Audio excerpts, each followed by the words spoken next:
Today's daf is daf Tzadi Dalid, and we'll begin on Tzadi Gimel and Beis. And what we know is that there's a chi of kibus to launder the beged if some of the blood from a chatos spritzed onto this beged, which is called hatazal, hatiz ala beged, but only if that dam is royal lahazah, royal izrika. And the Gemara says that that's going to exclude a case where he was makabel in a mizrak, meaning in a kli shares, less than the minimum amount that he needs for dam. And you cannot say, well, okay, he was makabel in this kli less than the shear of hazoya, but he'll be makabel now more dam in another kli or in a third kli, and then he'll combine the dam together. So the Gemara says, no. Once he was makabel the dam in one kli, and it didn't have enough dam for hazoya, then that dam is excluded, and therefore, if it falls onto a beged, it doesn't require a kibus. And the Gemara vacillated back and forth about whether or not this halacha is halacha l'Moshe Misinai, until the Gemara quotes a brisa. So this is where we're going to start for today on Daf Tzadi Gimel Amid Beis with Omar Rava Tanya, which is about 10 lines down from the top. And the first word in the line is Kidesh.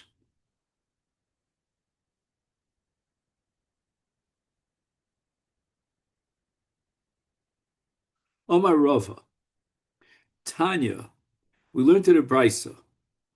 And the brisa is going to have a number of droshos. The first drosha is v'toval v'lo mesapeg. So now we're talking about a chatos pnimis, where the kohen has to dip his finger into the dam and do 7 hazoyos. And the Gemara darshans from the extra word v'toval that this excludes mesapeg. Mesapeg means when he has dam on his finger and he wipes it onto either the side of the utensil or somewhere on the bottom of the utensil. That dam cannot be used for hazoya. Then the Gemara darshans another pasuk. It says badam, which is also superfluous. Badam shir tefila meikaro. So the amount of dam that was collected, received in this kli, as we said before, has to be the amount of dam that has in it enough from the get-go in the Kabbalah Sadam, enough for hazoya. It means there's enough dam in quantity, so that when he puts his finger in to the dam, he could dip it in a way that now he has enough to do the hazoya. And now we have a third drasha, min adam sheba inyan, from the blood that's been discussed in this pasuk. Now the Torah had already stated earlier that the Kohen should dip his finger into the blood, and should have just simply continued and said, sprinkle it 7 times. But why does the Torah repeat, seemingly superfluously, and he shall sprinkle from the blood 7 times? What's the from the blood? I mean, it says that he dips his finger into the blood, so why do you have to repeat from the blood? So the answer is that all 7 hazoyos must be done from the blood mentioned in that pasuk, namely from the blood that was the source of the first sprinkling. meaning the blood that was in that original vessel, because he has to have enough dam in that vessel in order to achieve one hazoya through dipping his finger in another hazoya, another hazoya. And again, any dam that remains on his finger after the hazoya, that's possible. Any dam that was wiped on the side of the vessel is possible.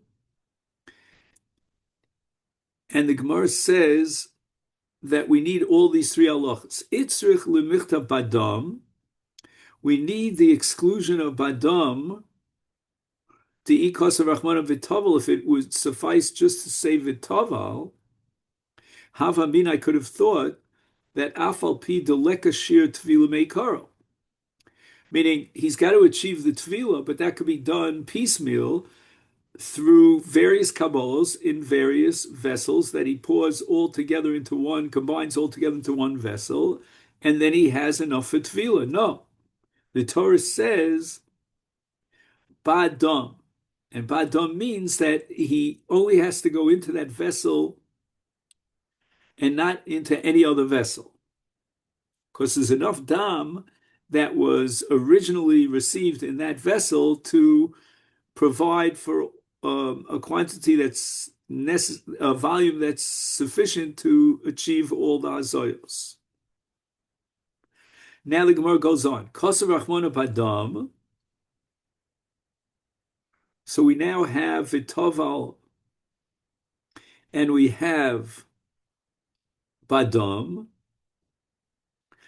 The Kosav Rachmana Badam, if the Torah would have just said Vadam, and we didn't have the pasuk Vitoval, Hava Mina Filu Misapik, that even the blood that was wiped on the side could be used, because that's also dam.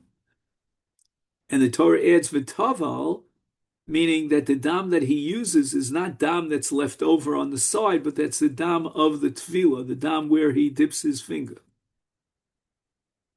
Why do we need that third drasha of min adam to exclude what? Amar Rava, limute shirayim shebe'etzba. So it's not dam that he wiped on the side of the thing, and there was enough dam kishir hazoya in the mizrak at the time of the Kabbalas hadam, but after he did the hazoya, he still has dam on his finger, and he wants to use that dam for the next hazoya. No, he can't use so. He's going to have to rinse off his fingers, do another tvila, and then with that second tefillah, he'll do his hazoyah. And Mesameh Leila Rabbi Elazar, this supports a statement in a brisa in the name of Rabbi Elazar. The Amar Rabbi Elazar, Shirayim Shebetzba Psulim, any leftover dam on his finger after he did the hazoyah is excluded, disqualified for hazoyah. Amalei Bravin Barav Adol Rav. Amra Talmidcha Amar of Amram. There was a statement made by a Talmud of yours in the name of Rav Amram, Tanina, in which he quoted a brisa that apparently contradicts Rabbi Elazar. The brisa says the following: Hayam Maza. So we're talking again about the Chatas Pnimis and all the hazoyos inside the Heichal. V'nitzah hazah miyado. Now, some of the dam sprinkled or smattered onto a beged from his hand. Ad shelo he's a ton kibus. If he has not yet done his hazoyos, so this dam is now ra'ui and omed lazoya, and then it got sprinkled onto a garment, and at that point, then he needs kibus, because that's dam haroy lizrika. But Misha Hiza, once he already did the hazoya, and now he has dam that's left over, ain't ton kibus. If that dam falls onto a garment, he doesn't have to do kibus, because that dam is not roy lazoya. My love, hochikama. Shouldn't we assume, and this is the way Rav Amram understood the Brisa, and he asked his kasha, that ad shelo goma lehazos, that what does it mean that tone kibus? Because he hasn't yet completed all the seven hazoyos. So he's anticipating another hazoya and another hazoya and another hazoya, and he could keep using the dam for hazoya. But misha nigmar, misha gomar lahazos, once he's completed the whole mitzvah, the whole process of the avodas seven hazoyos, then ein ton kibus. So how could Rebbe Loza say that all the shirayim is possible? That's not so. It only becomes possible, says the Brisa, after he completes all the seven hazoyos.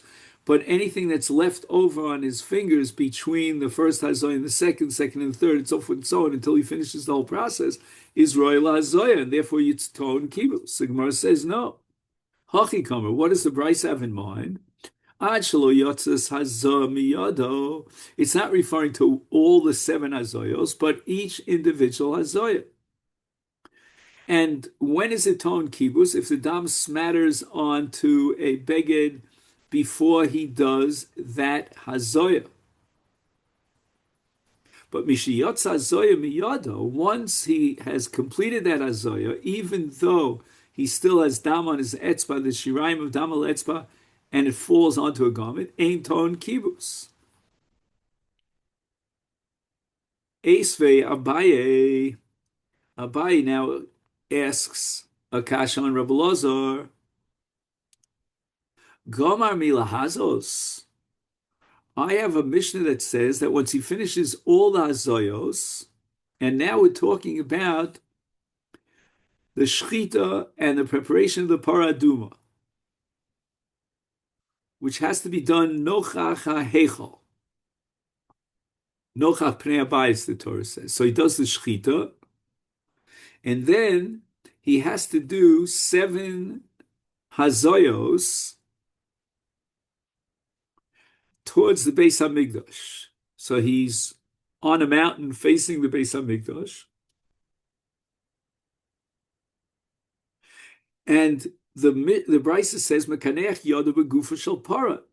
If he has extra dam that remains on his hands, then since the Torah requires Sreifas HaPara, and it includes Bidama Upishal Dama Val Pisha Yisaref, that the dam of the paraduma has to be burned together with the paraduma. So therefore he wipes his fingers on the body of the cow. So now his fingers will be clean, and he can continue with his hazoyos and finish up all 7.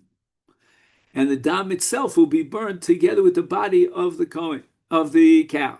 Sorry.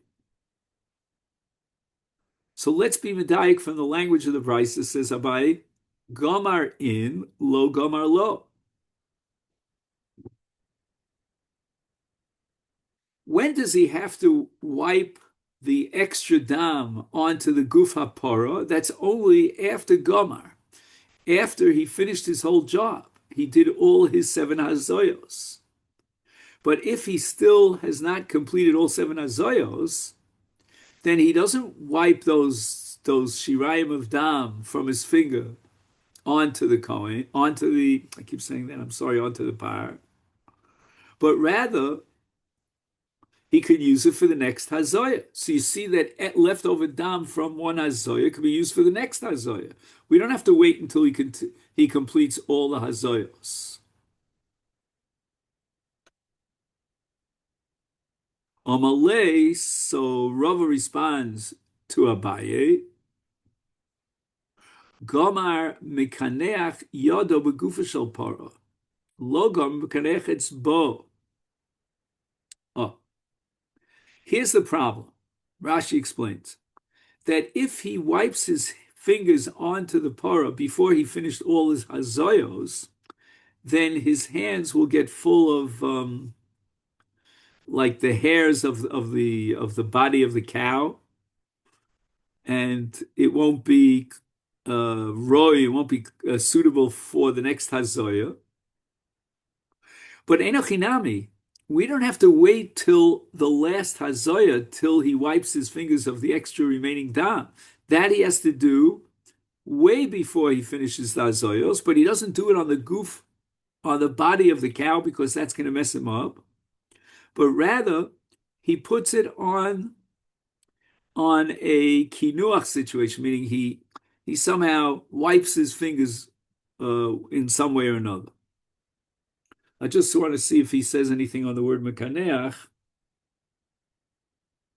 Since the remaining leftover dam is not fit for hazoya, he must wipe off his finger between each hazoya, so that the new hazoya is done with the dam that's obtained from a fresh tvila, a fresh dipping.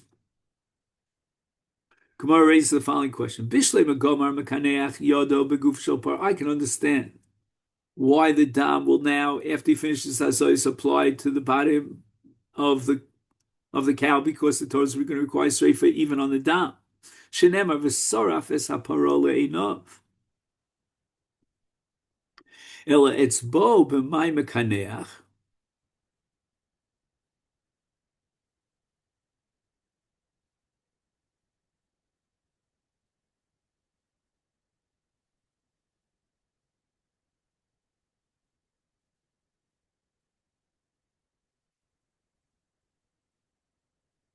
He cannot wipe his finger on the body of the cow because dirt and hairs from the hide of the cow will adhere to his fingers.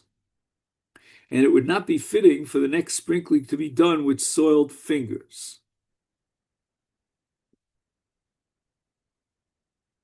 I think the Gemara is asking a technical question over here, meaning, okay, I understand why he can't wipe off the extra dam, the remaining dam, on the guf para, on the hide of the cow, the dead cow, but why does, what other option does he have? Where is he going to wipe his finger?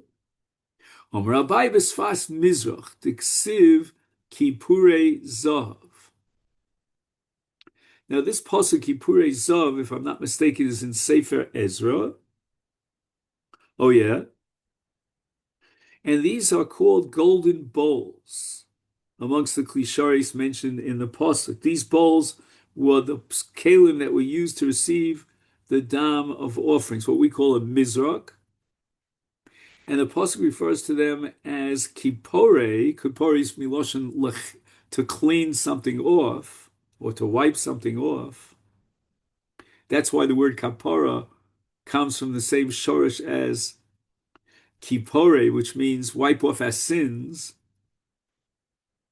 The Kohen, after sprinkling the dam of certain offerings with his finger, would wipe the remnants off his finger on the edge of the bowl. Thus, we see that it was common practice for the Kohen who sprinkled the blood of offerings to wipe the remnants of his fingers on the edge of the bowl. And the same was done by the Kohen who sprinkled the blood of the paraduma.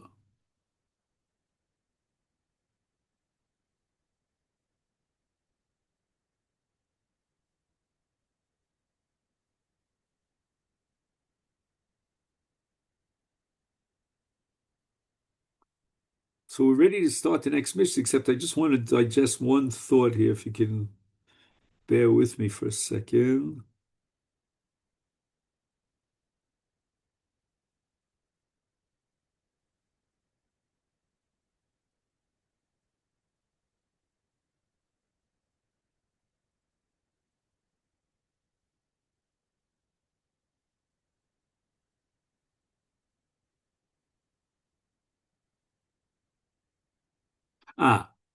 I think what's going on here, maybe I missed this point, Bisfas Mizrak is not on the inside of the bowl, but rather on the outside of the bowl.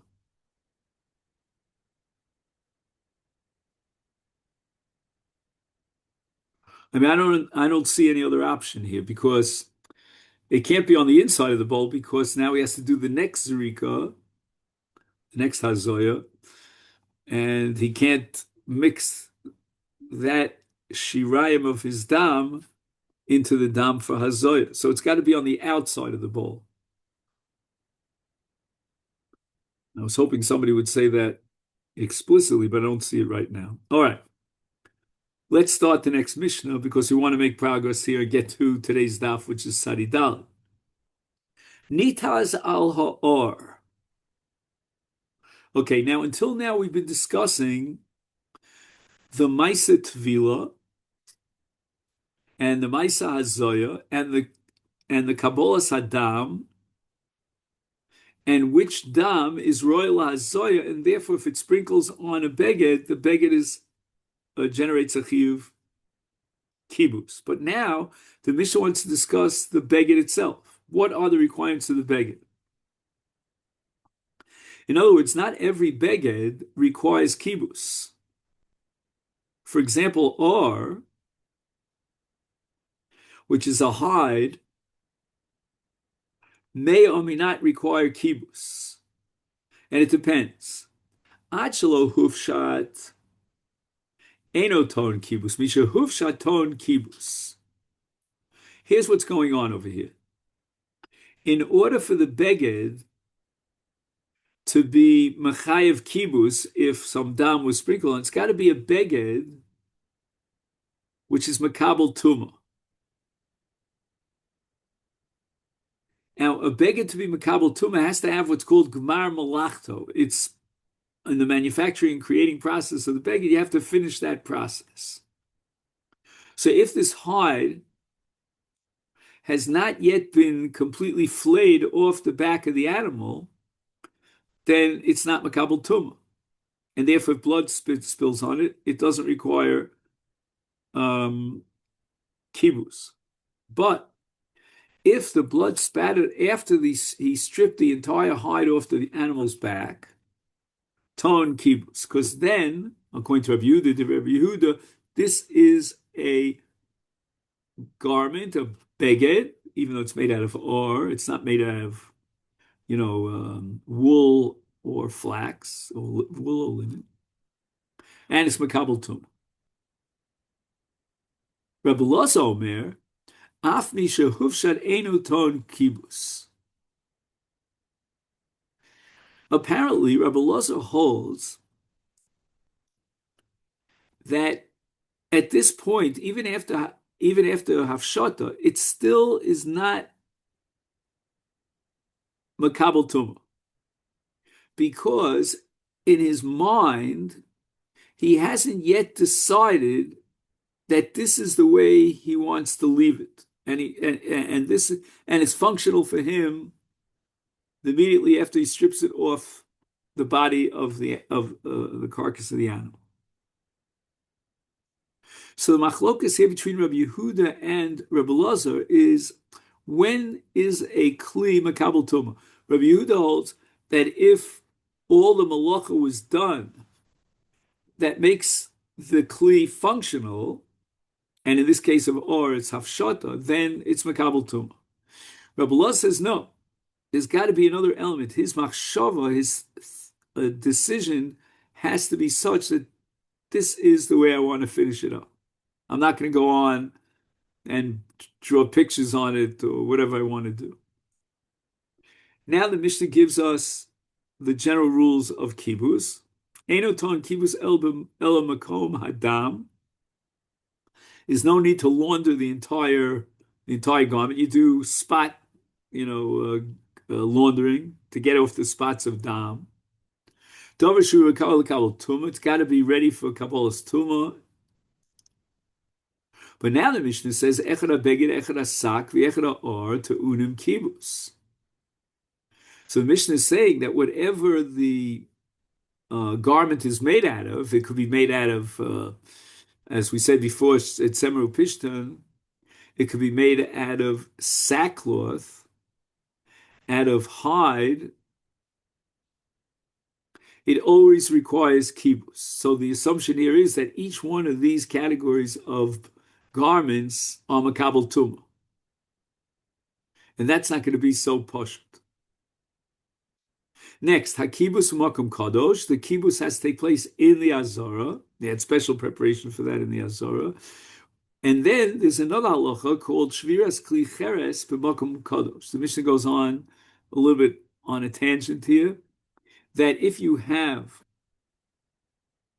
a vessel which was used for the preparation of the basar hakarbon for achila. It was, let's say, it was a cooking utensil, and they cooked in it the basar kachim. Then, after they finished cooking in that kli, it requires shvira. You have to break it.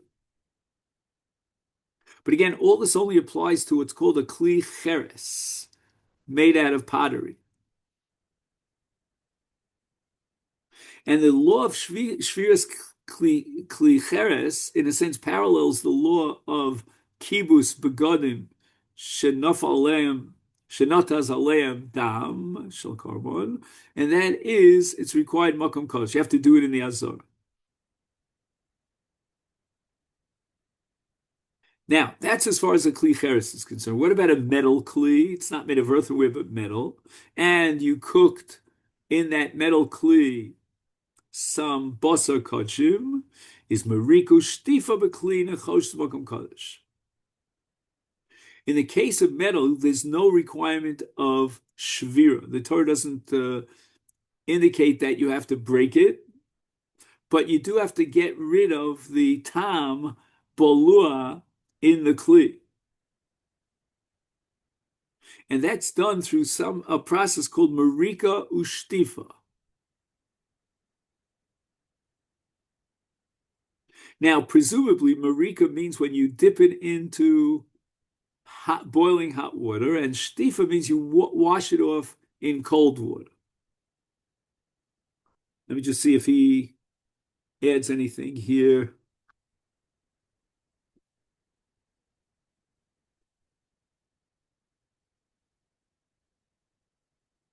Oh, he does say this is all incidental. It's not the main subject of our Mishnah.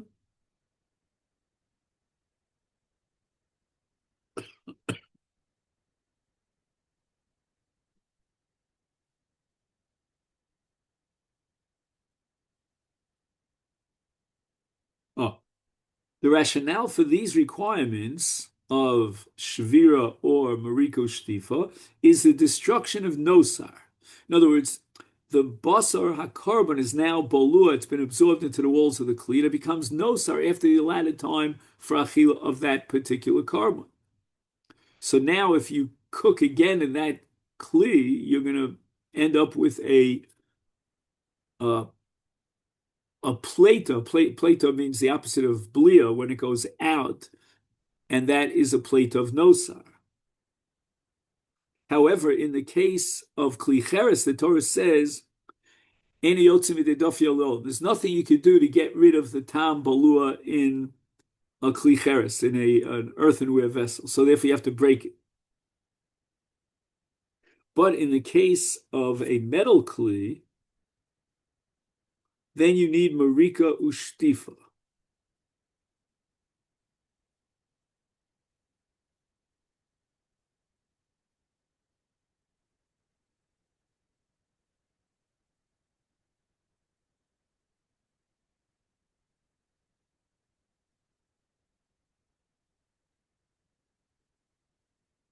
Okay, as a whole long discussion that these halachas apply to any carbon, not just to chatos. But I guess he's not explaining Mariko Shtifa right now. We'll see later on what exactly is Mariko Shtifa. And the Mishnah concludes, Zeh chomer b'chatos mikodshei kodshim, meaning this halach of kibus, that if there's a sprinkling of the dam onto a garment, it requires kibus. That's a special requirement in the case of chatos, not to other kodshei kodshim like osham or ola, whatever it might be. Minani mili, the Tanur Rabbanan beged, ein li ela beged. Beged means semer uvpishte. Minay l'rabos or shehufshita, meaning he did afshata and he completely skinned the hide off the back of the animal. How do we know that such a garment made out of leather, what we would call, meaning hide, would be makabel tuma and therefore be ton kibus? We have to see how you do kibus on a on a hide. Talmud Lomar Yize Oleho Techabis. So there's a ribui here in the pasuk Asher Yize Oleho. Yochel Shenimar Be'or Ad Shelo Hufshat. Okay, maybe the Torah is saying that you require kibus if the dam is sprinkled on this beged made of hide. Maybe it should apply even before he stripped it from the animal's body.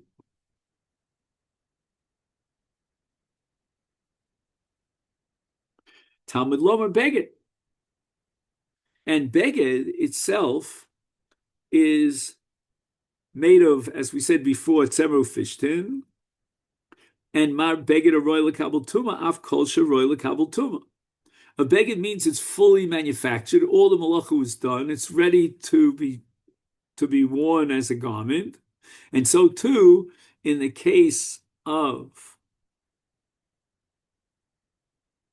any kli that might require kibus, it's got to be similar to a beged, like or has to be similar to a beged in that there's gemar malach. He completed the entire preparation of the kli, and therefore it's makabel tum. Divrei Rabbi Yehuda Velazar Omer, ainli el beged. Minayin lerabo sak.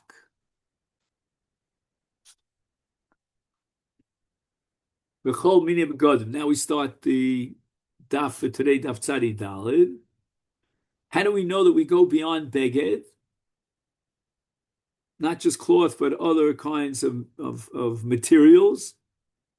Talmud Lomar Asher Oleh Techabis. So there's an extra ribu in the pasuk Asher Oleh. Yochel Shenimar Ba'or Misha Hufshat, which is exactly the Shita Rabbi Yehuda. So Rabbi Loza is now challenging Rabbi Yehuda, and he's saying, no. The Or Misha Hufshat is not enough.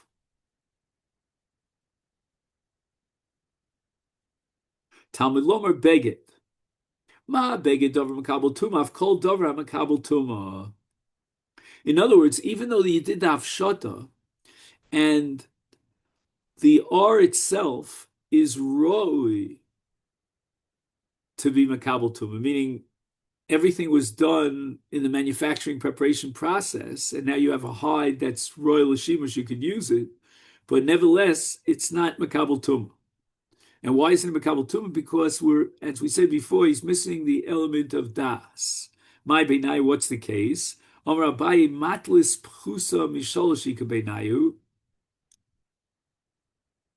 So everything that we said until now was based on Rava, who's about to disagree with Abaye. But according to Abaye, the plukta here, the machlokas here between Rabbi Lazar and Rabbi Yehuda revolves around a very small cloth. The minimum small size of a cloth to be considered a beged, like you could use it as a patch if you have a rip in your jeans, is sholosh al sholosh etzbos, 3 by 3 etzbos. Mandi Omar Roy, according to Rabbi Yehuda, says that all you need to set up the requirement of kibbutz is that it be Roy. Hanami Roy. Right, this matlis, this patch of cloth is Roy, because it's got the dimensions of sholosh atzbos al sholosh atzbos. The only thing that we're missing is that he has to have a mental decision that this is going to be in use. But it doesn't matter, because since, according to Rabbi Yehuda, everything was prepared and there's no other malach that's necessary, it's already royal kabel tuva. Man diyom edover makabel tuva. Now we get to Rabbi Lazar. It's not enough that it's royal kabel tuva, because he boy chashiv alei, but it has to be in practicality.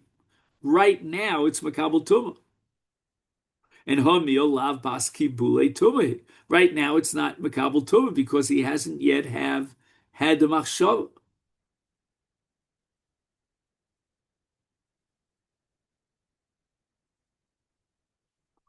Rava Omar, no, that's not what the machlokas is about. The machlokas is about a beged shachisha v'lelitzura ika benayu. He had in mind to create artistic,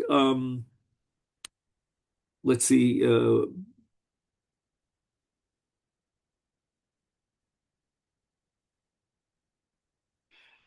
anyway, he's going to embroider into this beged, you know, artistic designs. Like, where was we were upstate New York? I forget exactly where, in one of these towns, and they sell these embroidered, blankets and stuff like that.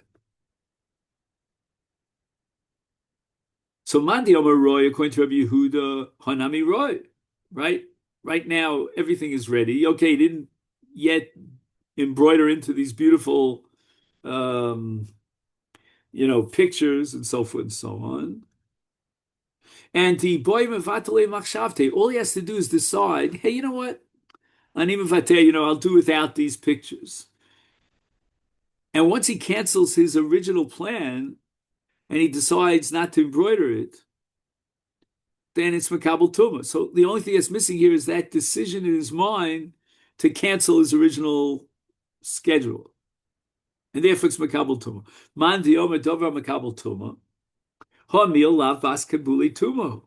Right now, it's not susceptible to tuma because his plan is to beautify the beged by embroidering these pictures on it. And until that's done, he's not going to use the garment. It's going to sit there in the manufacturing place. Rafa Omar. Now Rava comes up with another nafkamina. Otzba de chashiv alola katza ikabenayu. What happens when you have a very large garment after it was woven, and your intention is to cut it down to size? You're going to cut off certain edges, extra. You're going to trim it. Oh, he calls it trim it. Manti Omaroy, according to Yehuda, Hanami Ru'uya. Right now, he could use it even in a large state. He doesn't have to trim it. In other words, all we need is a decision on the part of the owner that he wants to rescind his original plan and he's going to do away with the trimming.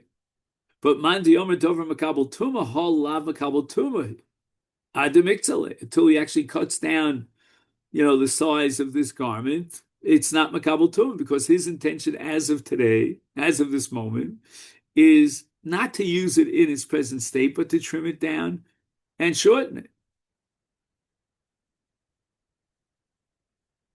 And therefore, until he actually trims it down, b'mitzius, it's not a gemar malacha. It's not a complete kli. In fact, the Gemara of Vatanya, no, this again, I always get confused. Sometimes Vatanya means akasha, sometimes Vatanya, as it says in a brisa. Rabbi Shimon ben Asya Omer, utzpa shechoshev alei lakatza tahora ad sheyikitzeren. If he made a definite decision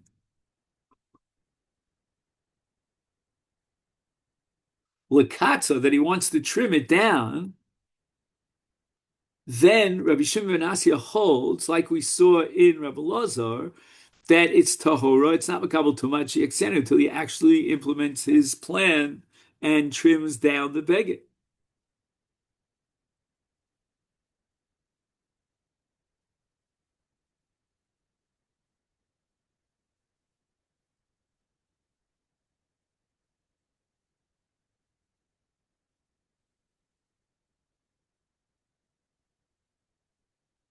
Weiter. The Mishnah says, Ein ton kibus. And then the Mishnah says that the kibus should be done in the Azara. Minani mili, the Tan Rabbanu learned in the Brisa. Yachol nitan al miktsas beged. You might think that if the blood splattered on one part of the garment, yea, call a begetonki, you need to learn the entire beged. Hamalomer asher yaza. It's only lo amarti ella Makom dam bilvan, only where the blood actually reached and was absorbed in the garment. Davar shuroy lekabel tuma. Stomach Rabbi Yehuda. Our Mishnah seems to assume that all you need is royal lekabel tuma, even though he hasn't yet made that decision that this is the way he wants to function with the kli. Royal lekibus. It's got to be something that lends itself to kibus. Limute kli de bar gredai. So again, if you have a garment that's made out of cloth, then it's very easy simply to launder it. But if it's a vessel, then instead of cleansing it, what you're going to do is you're going to scrape off any of the leftover down. And that's not a mitzvah of kibbutz.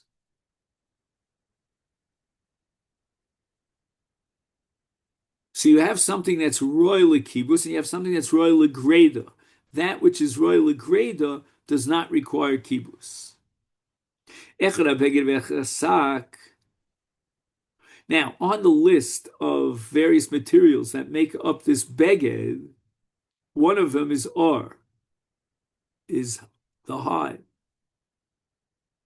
So Gemara says, "Lemute di or bar kibusi, lenemer di or bar kibusi." Does that mean that you could actually launder a hide?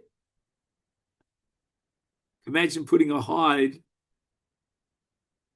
leather, into a washing machine. For a minute, I'm going to prove that's not possible.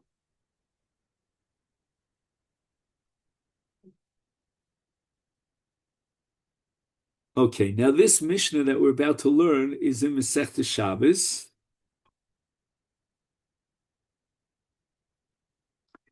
And we're dealing with Meleches Kibus on Shabbos. One of the 39 Melachos for which you chayav on Shabbos is Meleches Melaben.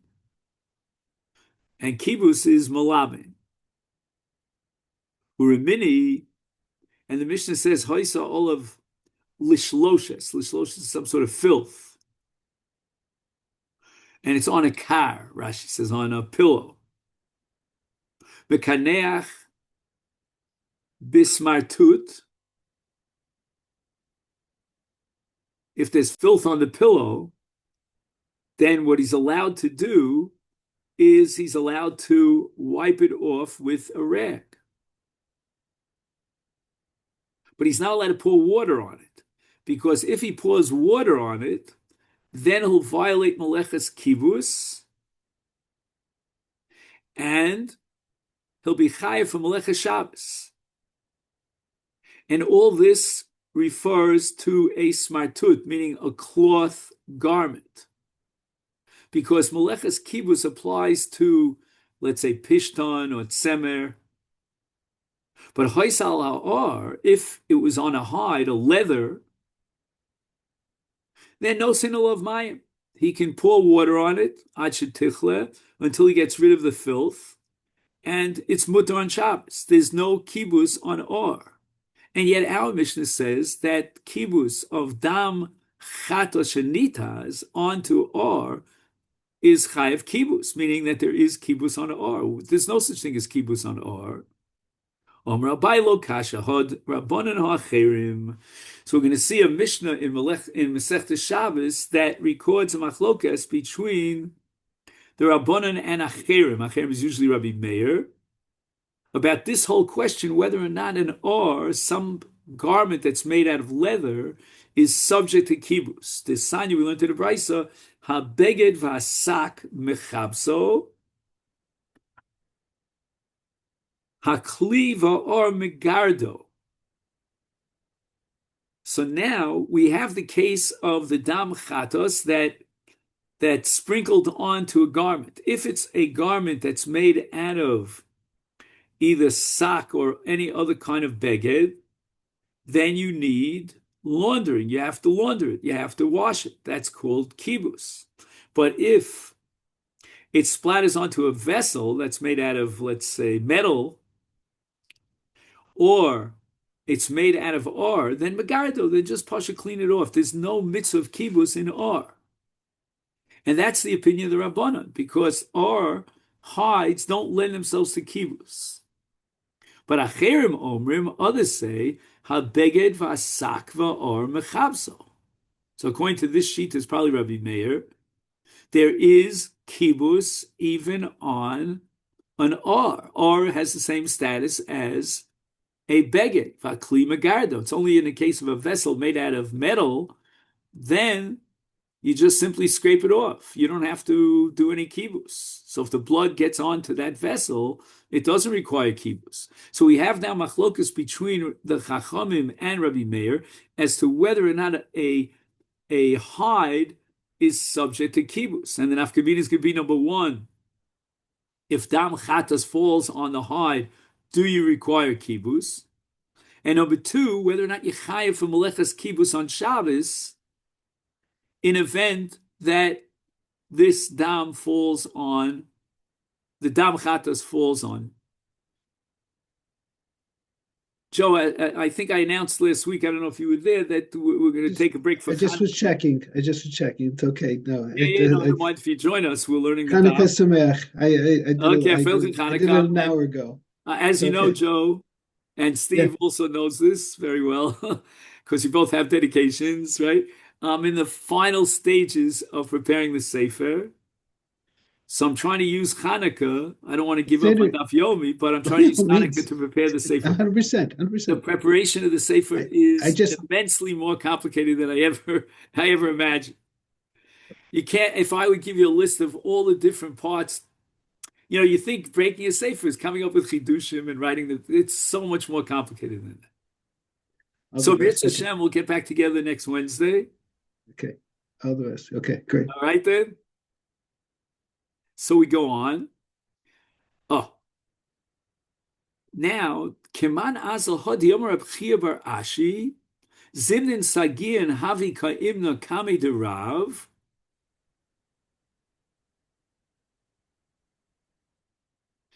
You see, I asked, just for your edification, Steve, there's someone who's in charge of sending out the emails. I asked him 3 days ago to send out an email to make sure that everyone knows that I'm not giving my Wednesday Torontonian shir, But he never sent out the email. So I'm sure he's going to apologize to me. But in the meantime, okay. So what happens now? The Gemara is telling a story about Reb Chia bar Avashi, who was a student of Rav, and in the attendance of Rav, he used to take care of Rav's needs. Because the halacha is a Talmud has to take care of the needs of his Rebbe. And what did he do for his Rebbe Rav?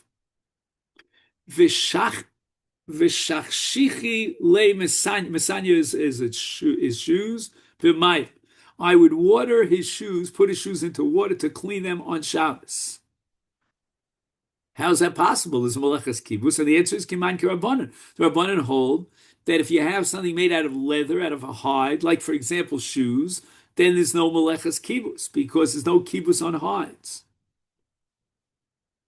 Omar Rava says to Abaye, what do you mean there's no Kibus on hides? The Torah says explicitly that there's Kibus on hides. Could you raise the possibility that somebody would say that or lav bar kibusu, there's no kibus on or? Well, it's a pasuk in Chumash. Va'beged o ashasi o ha'erev o kol kli ha'or asher techubas. The Torah used the word kibus referring to a kli or. So how can you possibly tell me there's no kibus in an or? Elo amarava kra umasnisim berachin. There are two types of hides, two types of leather. There's leather that is rachin. Rachin means it's soft leather. And that's where it's clear from the pasuk in Chumash, and nobody could doubt it, that it's subject to kibus. So kibus means you soak it in water and then you rub it together and you clean it out. Ki pligi the machlokas tanoim that we mentioned earlier in the price about whether there's kibus in a beged shel or is bekashin. If you have hard leather, whether or not it's subject to kibus. So therefore, the pasuk itself is clear, and according to one sheet at least, it's referring to rachin, to soft leather, and according to the other sheet, even hard leather requires and is subject to kibbutz, lends itself to kibbutz. So the Gemara challenges this and says, "V'amar Rab Chia Zimnin Sagian Havikoyim Nekami Derav V'Shachshichi Le Masani B'Maya."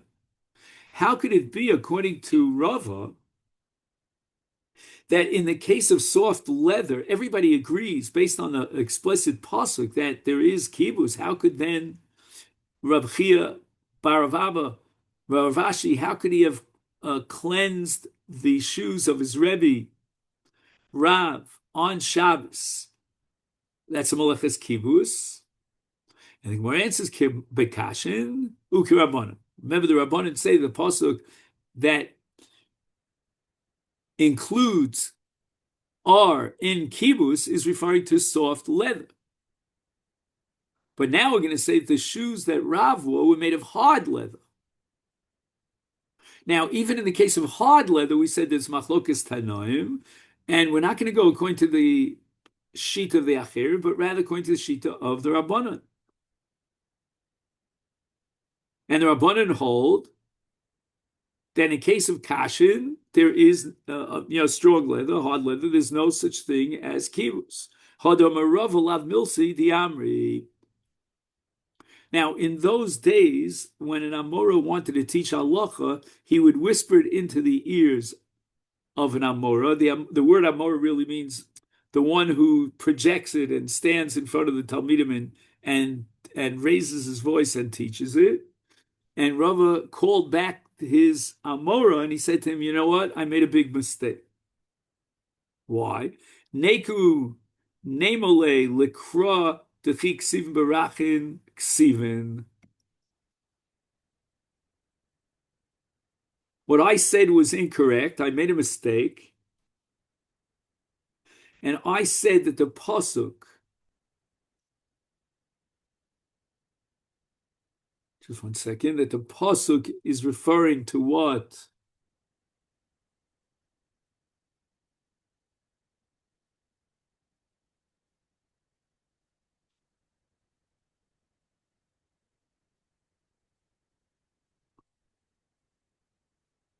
One second, I forgot the cheshbon here. One second.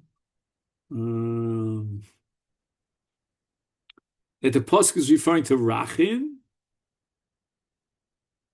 Milo Tanya, Milo Askina Bekli Ach Salgia, Haboy Medina Sayam. Right, the pasuk itself is referring to a reality of utensils that are boiled leather from overseas and they're made of hard leather. And I just told you to teach the Talmidim that the pasuk was referring to soft leather. Rava said, no. In truth, even hard leather is subject to kibbutz, but tzoras keva demigufe koparcha mechalcholele umashvile rach. If there's a spot of tzoras, that spot of tzoras develops from the leather itself, and this is what's called nigei begodim, and it weakens and softens the leather and makes it into soft leather. So in other words, there's only this exceptional case here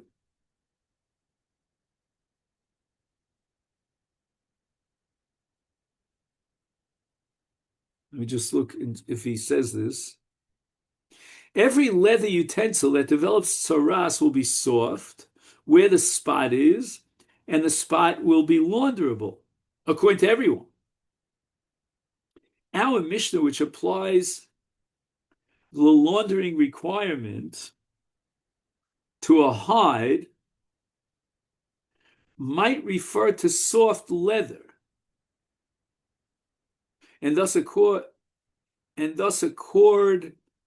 even with the view of the Chachamim.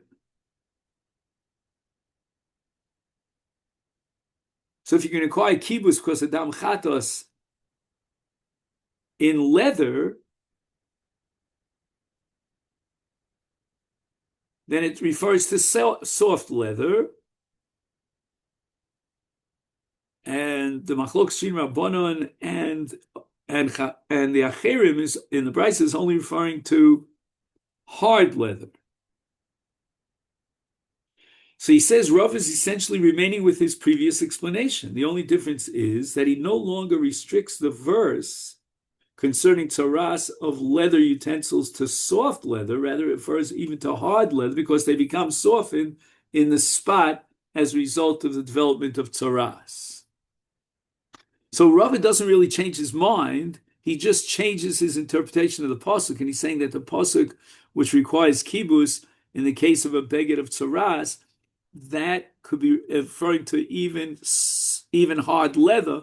And why is that? Because as a result of the tzaras, the leather becomes softened. Omar Ravi Kashali. It's almost 3:30, Rabbi.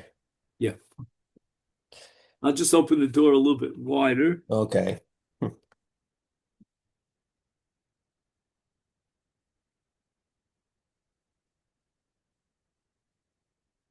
Okay. There's no way I could miss her now. I mean, the door's wide open. So we're now in Daf Tzadi Daladam in Beis. Korim uksasos derachin ninhu utnan. Right, if you make pillows or cushions out of leather, it's going to be soft leather. Utnan, and yet we learned in a Mishnah that hoisa shel or, right, let's say the pillow was made of leather. No sin olav mayim ad shetichle. Right, he removes the filth by applying mayim. So you see that there's kibus.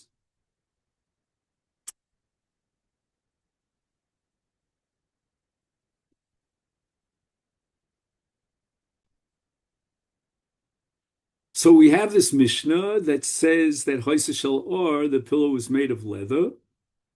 No sin olav mayim ad shetichle.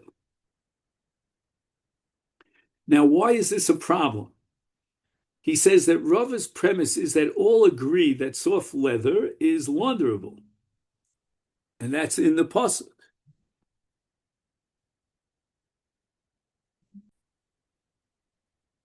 Rava, kol kibus delesle kiskus loshme kibus. So in order to complete kibus, both in terms of Melecha Shabbos and in terms of the mitzvah of kibus with regard to dam chatos shenitas ala beged, requires not just soaking it in water, but also what we call today shifshuf, or in the Gemara's language, kiskus, where you rub parts of the garment one against the other to remove the filth. And without that, it doesn't qualify as kibus.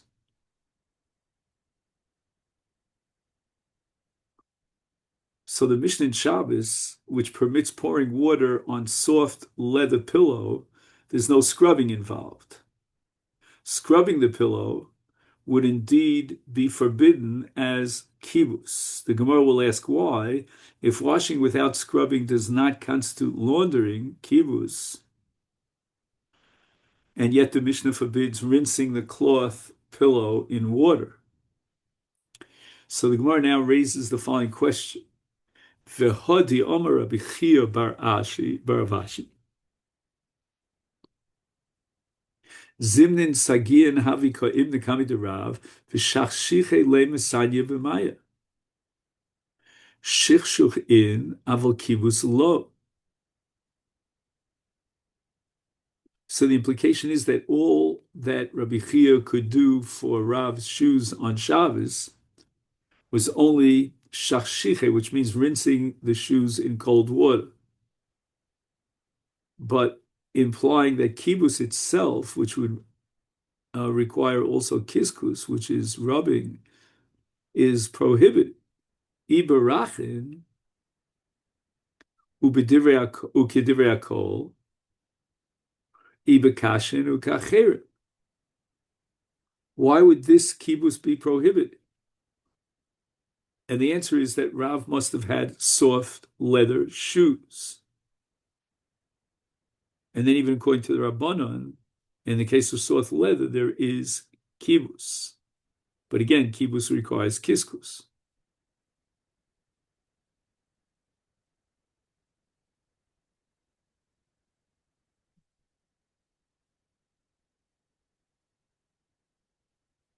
Or you could tell me that Rav had hard leather shoes, ukeacherim, and the acherim hold that in the case of hard leather shoes, there is kibus, and therefore Rav Chia bar Ashi would not have done kibus, which would not have done that final act of kiskus on hard leather. So we're asking Hachi Beged Nami, if you can tell me that without scrubbing it, it's not kibus, then when you pour water on a cloth pillow, we should apply the same reasoning. Why should that be prohibited? And the answer is that Beged is different than or in Shriyasu Zeu Kibusa. Once you soak it in water, that itself constitutes kibus in a case of a cloth. And Rav L'Taimei D'Omer Rava Zorak Suda L'Mayim Chayev. If you throw a kerchief into water, you're chayev for kibus. Zorak Pishna L'Mayim, that's already a different story. That's Melecha Zoreach Chayev.